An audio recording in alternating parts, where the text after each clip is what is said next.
Viewers, this debate takes place at a time when negotiations are taking place at both the diplomatic and the military level with the Chinese to try and de-escalate the situation on the ground across certain sectors of the LAC in Ladakh. From what we are being told is that there is a very slight, gradual, graded, call it what you want, but very, very optimally less scope right now for resolution in the very, very near future. This is going to be a bit of a protracted standoff, perhaps even exceeding the duration of what happened in Doklam. Why is it that it is proving difficult for India to assert itself over the Chinese in a manner that they get the message? Statements have been issued by the Prime Minister, statements have been issued by the military, statements have been issued by the Ministry of External Affairs, yet the Chinese don't seem to be very keen on walking the distance that they need to rebuild confidence that lies shattered today at the bottom of the Galwan Valley. Let's ask some of these questions of some of the nation's leading experts on the subject. I want to first begin with Kanwal Sibal, former Foreign Secretary. Kanwal Sibal, while the Prime Minister issued a very, very strong statement in the aftermath of the murder, to put it quite bluntly, of 20 Indian soldiers in the Galwan Valley, what can India realistically do to assert itself in the face of what appears to be strident Chinese, not just bellicosity, but obduracy? Well, you know, China has moved on so many fronts in Ladakh. They have been planning for it, obviously, over some months. So it is not as if suddenly something happened, two patrols faced each other, something got out of hand, and reinforcements were brought from both sides. This is not the case. As you well know, and as we have discussed often, they have moved over a broad front and massed an unusual number of forces in Ladakh. They were having these exercises, and they had men on the ground, and they have positioned them in various areas to put pressure on India. Now, I don't think they're that foolish that, having taken this step, they would just decide to go back to earlier positions without anything in their hands. Then, of course, we've had this incident that has taken place in the Galwan Valley. Whether it was planned, unplanned, whether it got out of hand, my impression is that it became a very, very messy brawl, very, very messy brawl, where in the dark of the night, you do not know who was attacking whom, and lot of precious lives have been lost on both sides. Now, this can harden position on both sides. It's not as if the Chinese haven't lost people. They have lost 30 or 40, whatever the number is. So they have an armed force, they have a political system, they have political leadership, which is not going to easily step back as if nothing happened. And we have the same issue, same problem. So what is the outlook? My outlook is that this is going to go on. I am told on good authority that they have fortified and they have positioned themselves strongly, but on their side of the line of actual control, meaning what we recognize is that their side of the line of actual control. And the issue is not so much their ingress into our side, but the fact that they are now positioned themselves on the ground very strongly. In the Pangong Tso, it is actually even a little more complicated, because they have now dug themselves in between finger 4 and 5 and occupied the heights. But again, I'm told on good authority that it's not as if India has just taken it lying down and not taken any counter steps. India has. What those are, I don't think these need to be discussed. I'm also told in good authority that there are various standoffs that are taking place in Ladakh, and there are a huge number of forces on each side. So any impression that India has lost ground, or India is going to lose ground, or India is not confident enough to checkmate the Chinese, to my mind, based on an honest appraisal of the things, is misplaced. Yes, the fact that our colonel got killed and all these things happened, because in our democratic polity, these things come out and are publicized, and the public knows about them, but the Chinese have suffered equal blows. So it's not that's not the case. So let's prepare for the long haul. And I'll repeat what I've been saying earlier.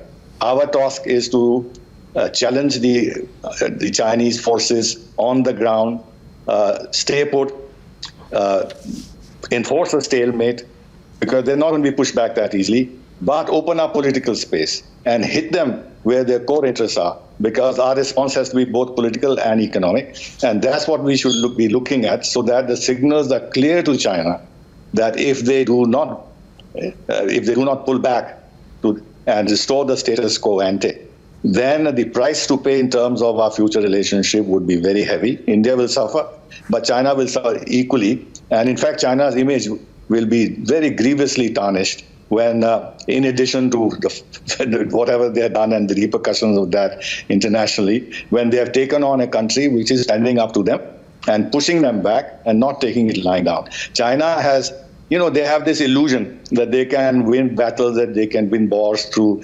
intimidation, through cyber, and they have this mistaken notion, and you see Global Times, their articles repeatedly say this, that India badly needs China for its economic growth.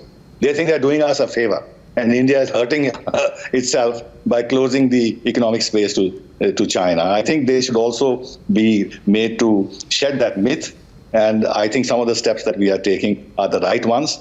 And I want to again stress that we must immediately formally exclude Huawei from 5G trials, because that's not only a bilateral decision, it will have a very wide international echo. Now, there are vested interests in our country which have been opposing this. Hopefully, after what has happened in Ladakh and Galwan Valley, their voices would have now less weight, and we will be able to do this. And I would appreciate if on your channel and elsewhere we can push this message. Okay, let me bring in Amitabh Mattoo. Mr. Mattoo, Mr. Sibal said that the Chinese will not just want to go back after making all these preparations without anything in hand. So if one were to assume that, Mr. Mattoo, what is it that the Chinese will want to secure before they agree to a drawdown, a pullback, or are they simply here to take over Indian land, to push the noses of our political establishment in the dirt, to tell us that our engagements with other powers are not going to help matters, and that we need to be firmly in the Chinese sphere of influence or arc of influence? What is it really?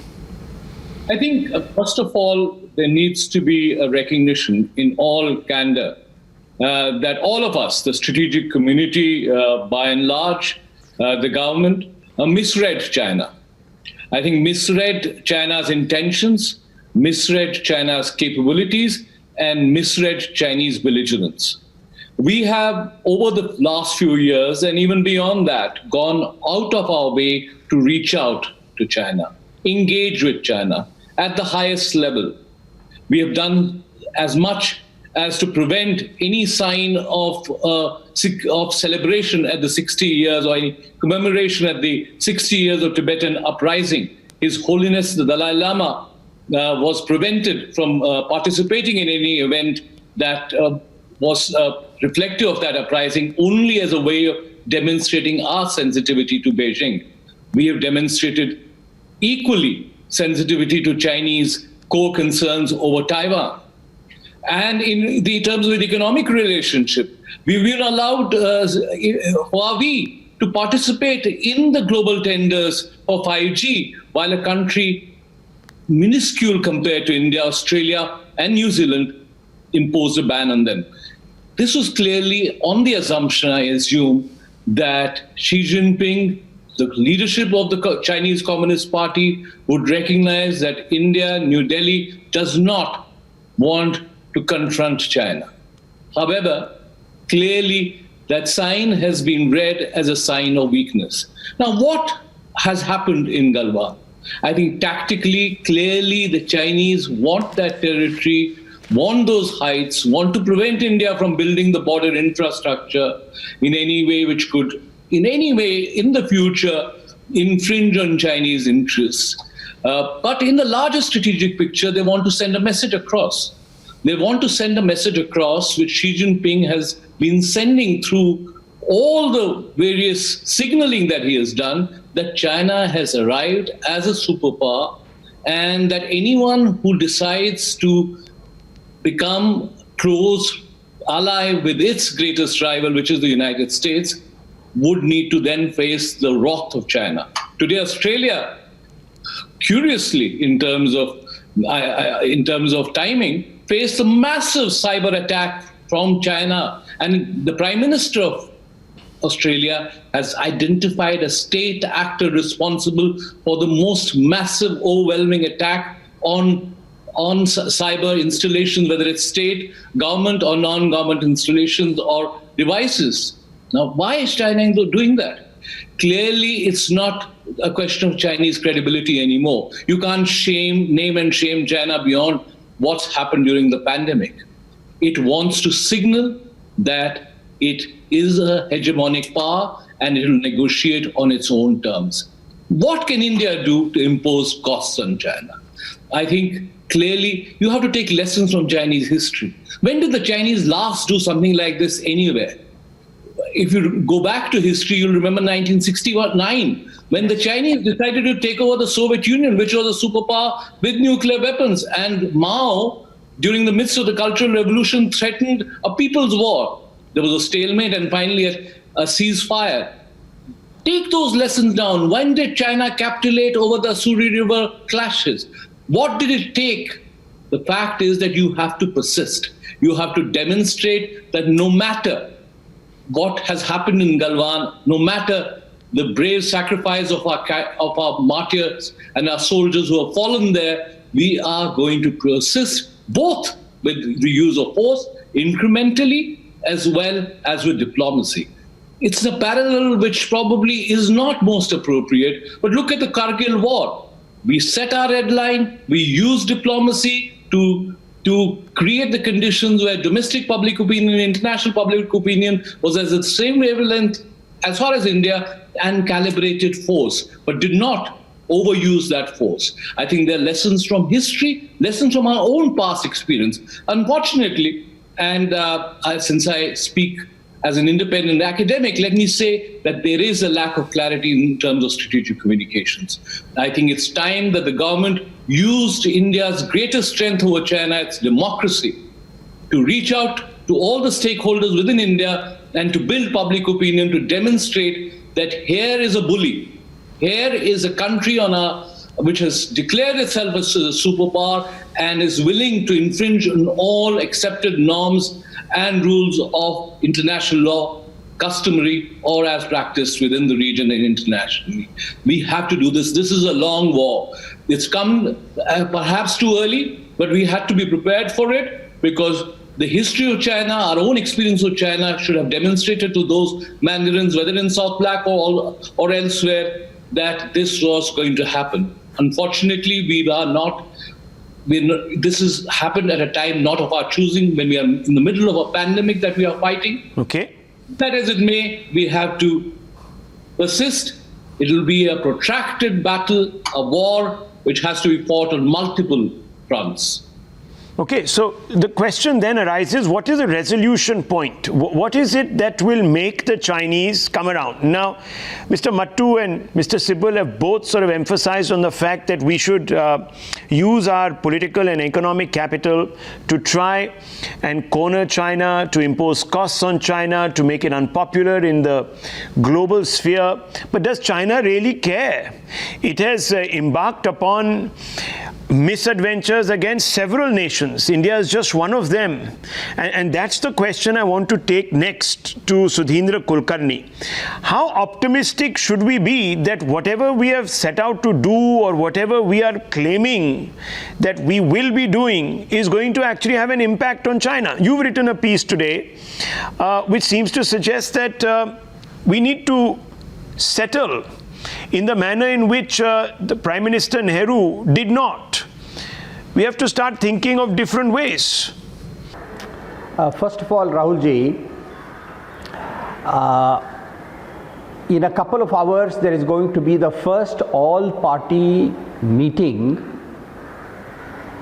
convened by the Prime Minister himself to discuss the very serious development that has taken place on LOC in Ladakh.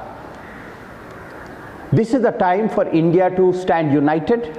This is the time for the ruling party and the opposition to come together, and this is the time for the entire population of India to stand behind the government of India. There is a saying in Mahabharata, Vayam Panchadhikam Shatam.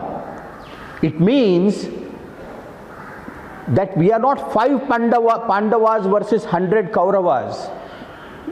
When the nation faces a crisis, we are 5 plus 100, we are 105. That is the spirit that we should develop and we should demonstrate today. Having said this, there are 2 challenges before India today. One is the immediate challenge of overcoming the crisis that has taken place, but we should also realize that this is not the first time that there have been violations of LAC by China. This is not the first time that even standoffs and violent standoffs have taken place. Since 1962, there have been numerous such instances. Therefore, the question we should ask, the question that the government should ask, the people should ask, all the political parties, what is the final solution to this? Even if we find, let's say, a mutually acceptable solution to the present crisis, what is the guarantee that this will not happen again next year, 2 years hence, somewhere else? So, it is in the interest of India, it is in the interest of China as neighbors that we settle this problem once and for all. Everyone knows that the line of actual control is not defined, is not mutually accepted, as a result of which, at least our defense minister recently said that there are perceptional differences on LAC. Now, if we are going to have these differences again and again, we are going to invite such crisis again and again. Therefore, it is in India's own interest that we settle this problem once and for all. This requires a national consensus on what stand we take vis-à-vis China. If we don't stand united, then we are not going to have a solution that is acceptable to us. Rahulji, you mentioned Nehru. You should have actually mentioned what I have said in my article today in the Indian Express, that Nehru committed a big blunder by not accepting a certain offer that came from the Chinese Premier Zhou Enlai in 1960.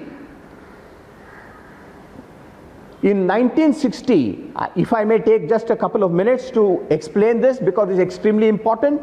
In 1960, the Chinese leadership made an offer to us. It was a package deal, a territorial swap.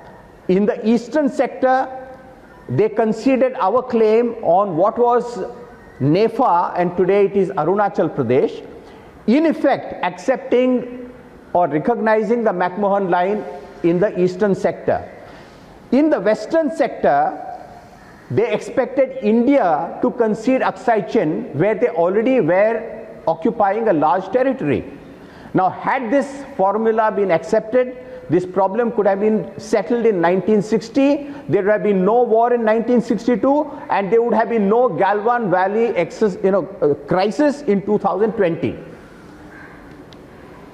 That's why I said that now the Prime Minister of India, Narendra Modi, who has a massive mandate in Parliament, who has people's support, should build a national consensus on a compromise-based final settlement to the boundary dispute. Otherwise, he will go down as yet another Prime Minister who failed to resolve this very major problem that we have inherited from our history. Okay. I want to ask General G.D. Bakshi this question. Mr. Kulkarni says settle this once for and all.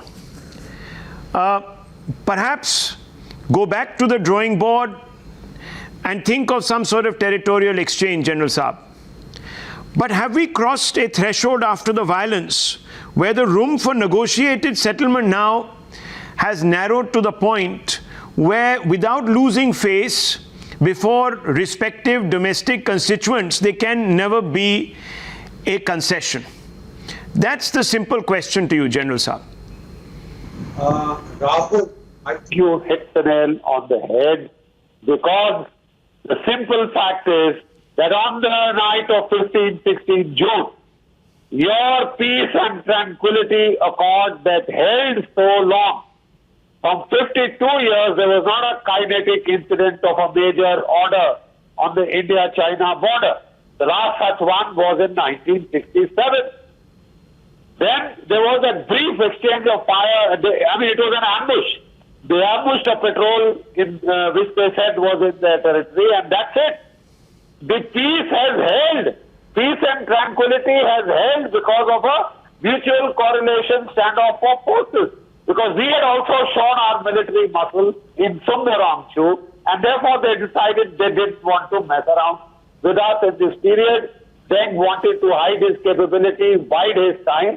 I'm afraid that hide your capabilities, bide your time phase is over. China is now asserting itself aggressively. And to come to Mr. Kulkarni's point, such a simplistic thing. How reasonable China is. It wanted a swap, and how unreasonable and arrogant we were. We did not agree to a swap. It's all our bloody fault that they are quite right to kick us in the pants, right? It's not as simplistic as all that, Mr. Kulkarni. If you go into the motivation for why China attacked us in 1962, China suspected that India was in cahoots with the CIA in whatever was happening in Tibet. It wanted to teach you a lesson. The main problem was not the border dispute. The main problem was Tibet. And it used the border as a leverage. Tibet still exists. China is still worried about Tibet. It's got also Xinjiang and Hong Kong to worry about. And the CIA is still very much around. They are using the border dispute as a leverage to pressure you to stay in line. Now, it is up to you, who profess to be a great power, and the whole of Asia, the whole of the world is watching. Do you behave like Malaysia or Indonesia, or, do you kowtow? Or can you stand up? You are a big power, sir, and we have lost one colonel and 20 boys. I know it matters very little to you. You have no relation. Ask those families. Ask those families who are devastated. And this when our military had negotiated kind of a back-off agreement with the Chinese that you go back to status quo ante, we'll go back to status quo ante. We went back to status quo ante. They built up the strength in Galwan. And then they ambushed our boys. And in a very premeditated murder, they have just murdered. They have murdered one colonel and 20 jawans. Now it's another thing that those boys of the Bihar regiment gave as good as they got. But does that bring back to life our martyrs? Does that bring back, does that change facts on the ground? Okay. The Chinese have intruded in an area where they are threatening your road communication. Your 255-kilometer axis, which you built at a cost of crores and crores and crores, is now negated. He's just sitting on Galwan. You are saying, let him take whatever he wants. Give him outside chain. How dare your Home Minister say outside chain is ours? How dare your Home Minister say that... So you're saying the time for a diplomatic resolution is over. Is that what you're saying, General Bakshi, cutting through the words? In one simple word, yes. Yes. Okay. Yes. So let me just move this a little forward. Pawan Verma, you've been a diplomat. You've also been a member of Parliament.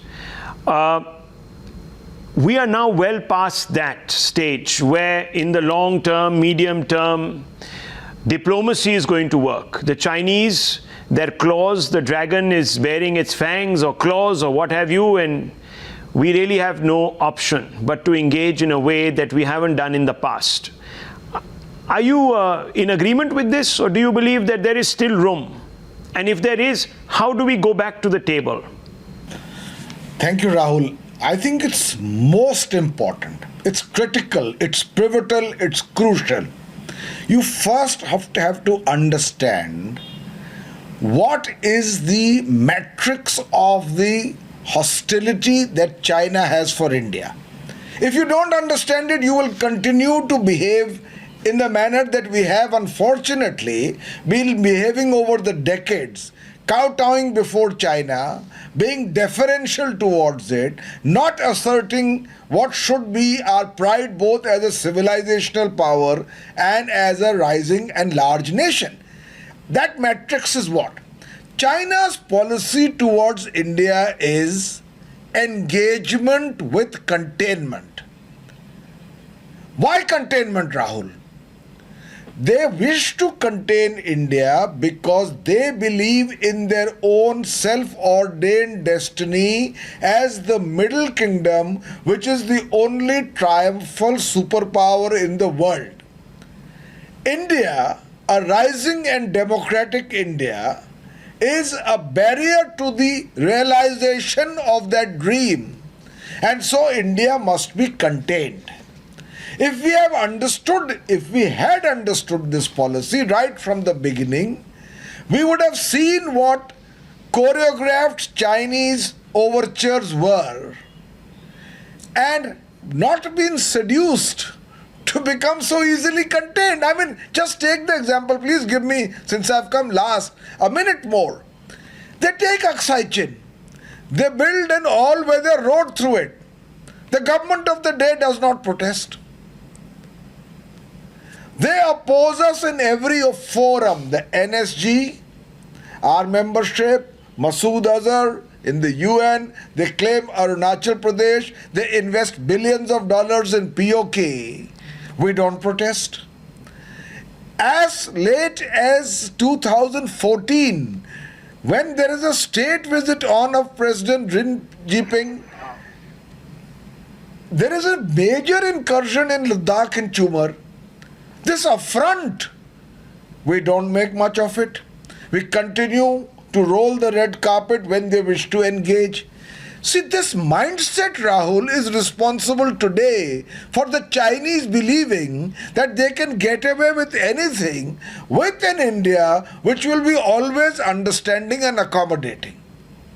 But the Galwan Valley has shown one thing, that there are to any such relationships a point where you say enough is enough, and I hope that is the change in mindset that this unfortunate tragic incident will bring out. I don't agree with my good friend Sudhindra when he says that we should agree to a swap. Why? Do you think the problem will go away? China will ask for one swap, but across a 4,000 kilometer LOC, it will continue to salami slice your territory through unprovoked aggression. China's aim is to continuously send you the message that you are a subordinate power as related to China, and that even in your own neighborhood, it can build a garland of Chinese-inspired pearls to encircle you. Now, for that, a country must take the resolve to take on head-on a country like China. I mean, we need to do several things, and I quickly want to list them in 20 seconds. We need to upgrade our border infrastructure. China can move 30 divisions of 5 million soldiers within days to the LAC. We don't have that border infrastructure. We should have invested in it. We have been very tardy about it, cutting across governments over decades. We need to upgrade our defense preparedness. Important decisions keep on pending. In 2011, we decided to create a China-focused mountain strike corps in Ladakh, in Sikkim, and Uttarakhand. The Prime Minister approved of it, but the Ministry of Finance did not provide funds for years. You can't deal with China like this. You have to try to seek to diplomatically isolate China. support the democracy movement in Hong Kong, increase interaction with Taiwan, support the countries in the South China littoral who are being bullied by China. You see, you strengthen your Quad, relationship in Quad. You strengthen the G7 as invited by Donald Trump, in which China is not an invitee. You create the right forums to convey a message, because China only understands messaging. Convey to China that India is not a walkover. Okay. India cannot be a walkover, civilizationally, nationally, or as an army, as a military power. And we have the resolve to take on China. That would be the right diplomacy for China. Captain Alok Bansal, Director of the India Foundation, I want to ask you, sir, last but not least, what is your prescription? You've heard the other speakers. What is your prescription here? Yeah, I just like to make my suggestions, but before that, first one point. We must be very clear that all along India-China borders, and especially in Leh area, eastern Ladakh, where the confrontation took place, we are in a fairly strong position. Any of the Indian countrymen who believe that Chinese are superior to us or stronger to us is actually a myth. Please understand, the last war fought by China was not 69, but it was in 78, when China launched an offensive against Vietnam with 38 divisions, hoping to teach Vietnam a lesson, and they were in turn taught a lesson. Now, as far as our actions are concerned, we have a military options, but that should be the last option. Secondly, there is never a situation when there is no scope for negotiations. Negotiations are always available. We always have an option for negotiations. Not negotiating is also a type of negotiations. Coming to that, we have numerous other options. We have interactions with the Republic of China, Taiwan. We could lift it up. As of now, President Tsai and her government is extremely antagonistic to China. As of now, China also, that is ROC, also supports the same boundaries as PRC. If we actually nudge them, get them to accept the boundaries which India has, that will be a huge diplomatic pull, because that would negate, that would take away the strength from Chinese claim. We have Tibetan administration. Okay. Central Tibetan administration has still not ratified India's boundaries. At least let them come out with a map showing that they have no claim. So Dalai Lama has said that we don't claim any of India. But Central Tibetan administration has not yet come out with a map. That could be cut. Then we have Xinjiang. Dolkan Isa just the other day said that you please support us. We will accept that Aksai Chin is part of India. Please understand, Aksai Chin in Chinese scheme of things is not part of Tibet, but it is a part of the Khotan prefecture of Xinjiang. So if the Xinjiang, East Turkestan Islamic movement or East Turkestan movement supports Xinjiang, we have a point. Then we of course have an issue of trade. We have, please understand, China has a huge trade advantage over us at a time when US, the Western world, cutting down supplies from China. Japan is shifting companies from China. Australia is talking of transparency. If we also start curtailing supplies from China, China is suffer. And government has already started actions. Please understand, APIs, all Indian pharma firms were dependent on APIs from China.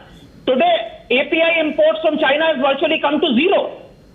Indian API producers are moving. Telecom, government has already curtailed. The contracts we are already renegotiating. So we have a way by which we can pressurize China, there is no doubt about it. Then of course we have Indian Ocean region. Please understand, China's trade passes through Indian Ocean region, and we have a superior strategic posture in Indian Ocean. We just have to follow some of the Chinese shipping. The message will go loud and clear. And I have no doubts that China will see what is happening. So as far as Chinese incursions in eastern Ladakh is concerned, please understand, China has no strategic significance of Galwan Valley or the region where they have incurred. Aksai Chin Road or Highway 219 is way beyond. It is not that the government of the day did not respond to Highway 219. The regrettable part is that the government of the day did not know that Highway 219 was built. The government of the day came to know about that highway having been built when it was inaugurated. So we should not have that sort of a situation. After 62, for decades, we had a defeatist mindset. We did not build roads in this area thinking the Chinese will come down the road, not realizing that a road which allows only one-way communication has not been built to date. Now we are building the infrastructure, and that definitely scares the Chinese because they know Indian armed forces are battle-hardened, much more proven, better equipped, and are in a position to give a fitting reply to Chinese, which is actually a conscripted army and extremely unprofessional. The incident that happened on 15th June itself shows the unprofessionalism. Our boys were able to inflict severe casualties on them. Although they ambushed our party, we had gone for negotiations, they initiated the fight, and we had the strength to retaliate, and we retaliated and inflicted far greater casualties. So please understand, we have numerous opportunities, numerous options we will take, and the government of the day, which is in the picture, will take proportionate action depending on what happens. They are doing the right thing. They've already initiated the process, and we will see that China will come down. China will withdraw from this area. Take my word for it. Okay, Mr. Mattoo. Rahul, I just want to make a small point. Yeah, just 1 second, sir. Mr. Mattoo was also raising his hand. Mr. Mattoo, just want to get in here. Plethora of options have been laid out. Which are the ones that look the most promising? Because some of the diplomatic options have been tried by other countries also. It's not as if the Chinese have come around to a point of view which is conducive to what countries like Australia or New Zealand or Philippines or even Indonesia or Vietnam have wanted. So I'm a bit confused here. I think, Rahul, first of all, it's probably good for the morale of public opinion in India, but probably not very prudent in a discussion between strategic thinkers to rest under the illusion that the Chinese are extremely scared of India or that the Chinese are going to suddenly capitulate before the Indian armed forces. I don't see that happening. This is a long-drawn, protracted war by other means, going to be fought at multiple levels. You need a comprehensive strategy. And the only way you can develop that is if you take what are the Chinese weaknesses and how can you exploit those weaknesses, not just in the border, but diplomatically, economically, and how can you build an alliance with like-minded partners to try and impose costs on China. That requires serious, comprehensive, long-term thinking.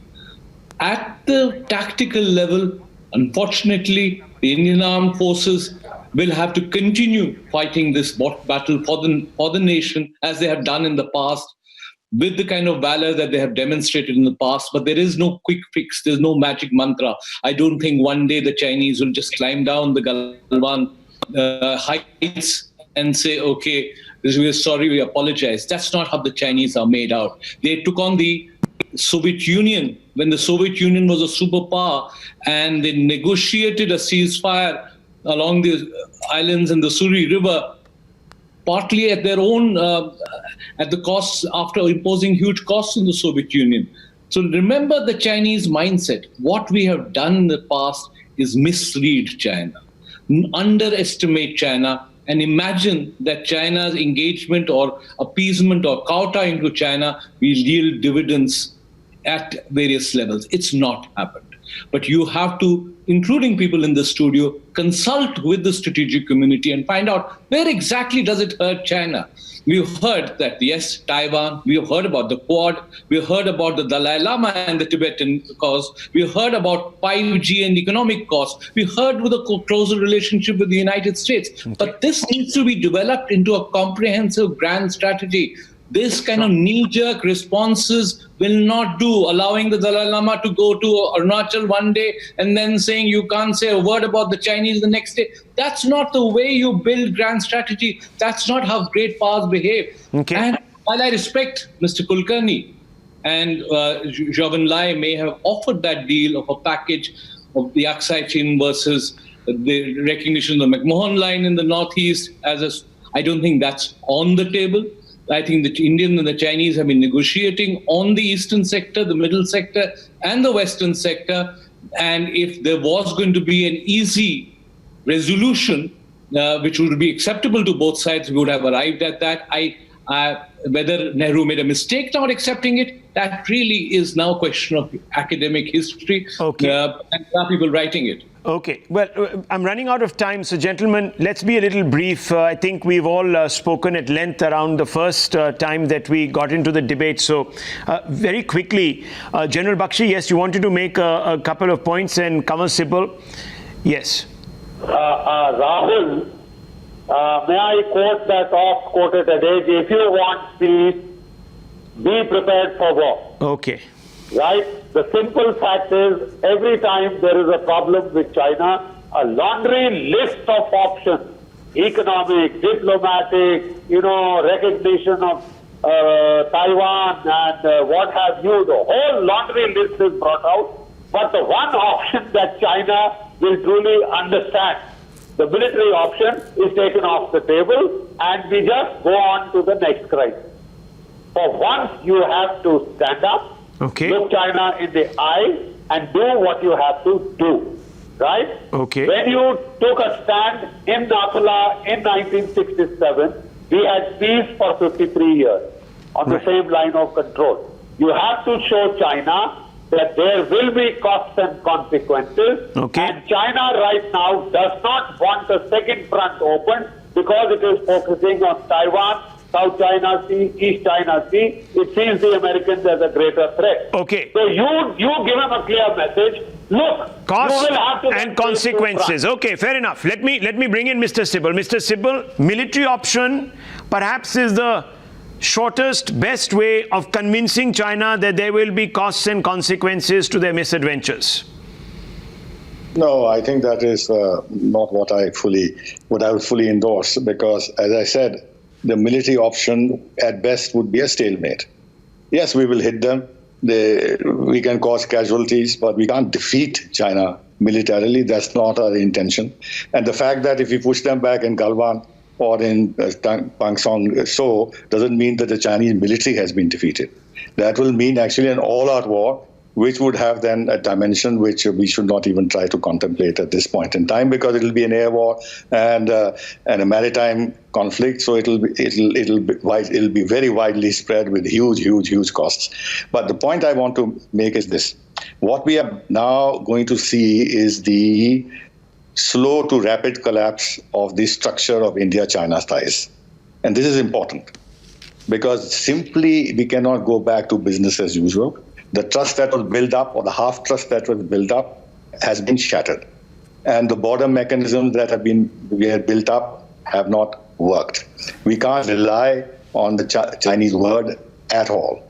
The RIC, Russia-India-China dialogue, to my mind, now seems hollow. BRICS has lost its real value, because these organizations were constructed in the perspective of having an alternative view of international relations and an alternative view of how the world should be governed.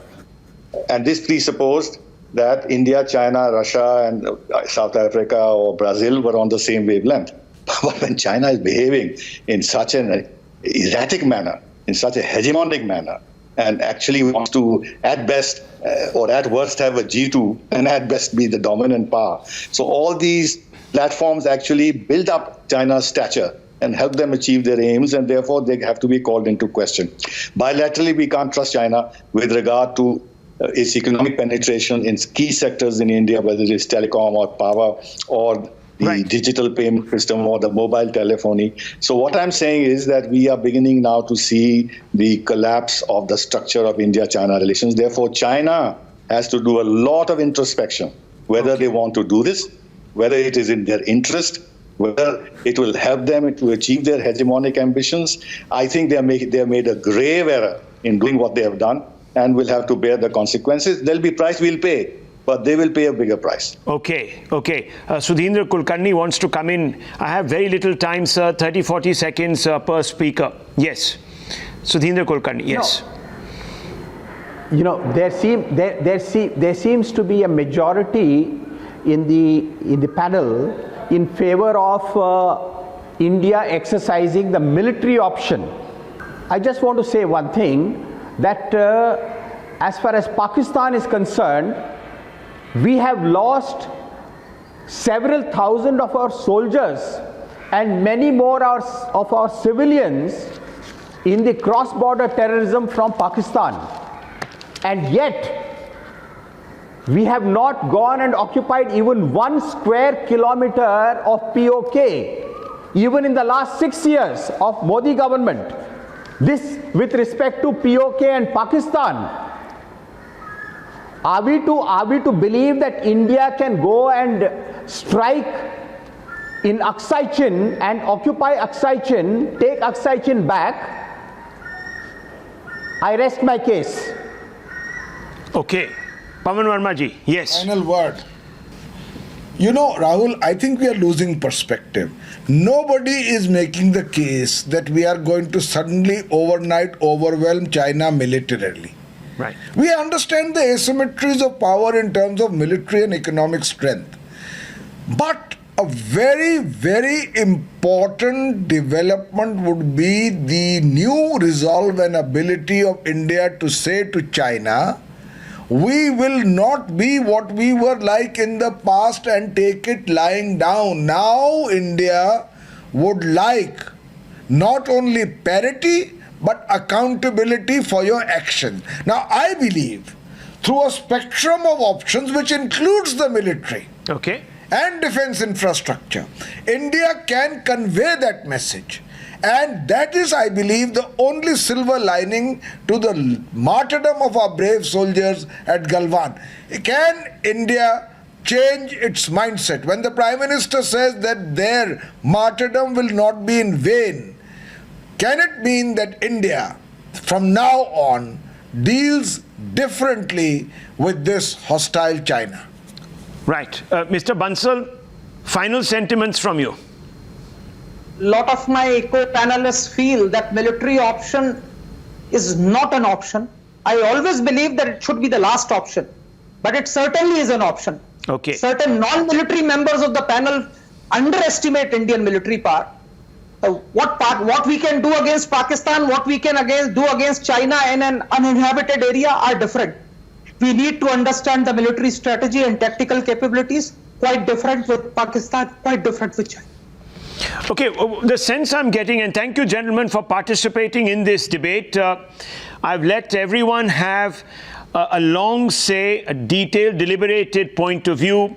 The sense I'm getting is that everyone is at least agreed on one point. The time has come to impose costs on China. Now, there are options that have been laid out.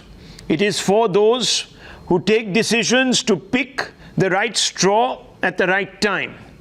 But fundamentally, there has been an altering in the manner in which India is now going to at least, or should be dealing with China. At least that's what I am getting the sense of. Mr. Kulkarni has a slightly differing point of view, but in general, I think that at least 5 other panelists believe that imposition of cost. Just very quickly, Mr. Kulkarni, you were saying something very quickly. Yes, I'm running pretty much out of time. Last 10 seconds. Yes. No, I'm saying that it's not just a slight difference, it's a very major difference. I am saying that China is our neighbor and China should be our partner and friend. Okay. So and we will be friends to create a new world. Okay. So there is this slight one panelist who believes that, look, we've got to go back as quickly as we can across the table and sort it out, get to the boundary issues, etc., etc. But at least 5 others say time has come to impose costs. We can choose our strategy. That's the basic message we're getting. Thank you very much.